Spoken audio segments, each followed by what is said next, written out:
शानो ਅੱਜ ਆਪਾਂ ਕਿਹੜੀ ਫਿਲਮ ਵੇਖੀਏ? ਮੈਂ ਕਹਿੰਦੀ ਆ ਸ਼ਹੀਦੋ, ਅੱਜ ਆਪਾਂ ਕੋਈ ਡਰੋਨੀ ਜੀ ਫਿਲਮ ਵੇਖਦੇ ਆ। ਨਮ ਨਮ ਨਮ ਨਮ ਨਮ ਨਮ। ਆਪਾਂ ਨਾਲ ਨਾਲ ਫਿਲਮ ਵੀ ਵੇਖਾਂਗੇ ਤੇ ਨਾਲ ਨਾਲ ਪੌਪਕੌਰਨ ਖਾ ਕੇ ਇੰਜੋਏ ਕਰਾਂਗੇ।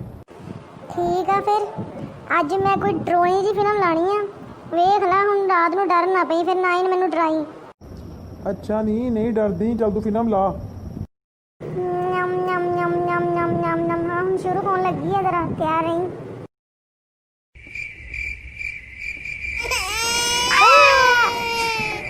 ਕੁਛ ਨਹੀਂ ਸੀਗਾ, ਨਾਲ ਦੇ ਦਾ ਬੱਚਾ ਰੋਣ ਡਿਆ ਸੀਗਾ, ਡਰਨਾ। ਮੈਨੂੰ ਪਤਾ ਵਾ, ਮੈਂ ਤੇ ਉਦੋਂ ਹੀ ਤੈਨੂੰ ਵੇਖ ਕੇ ਚੀਖ ਮਾਰੀ ਸੀ।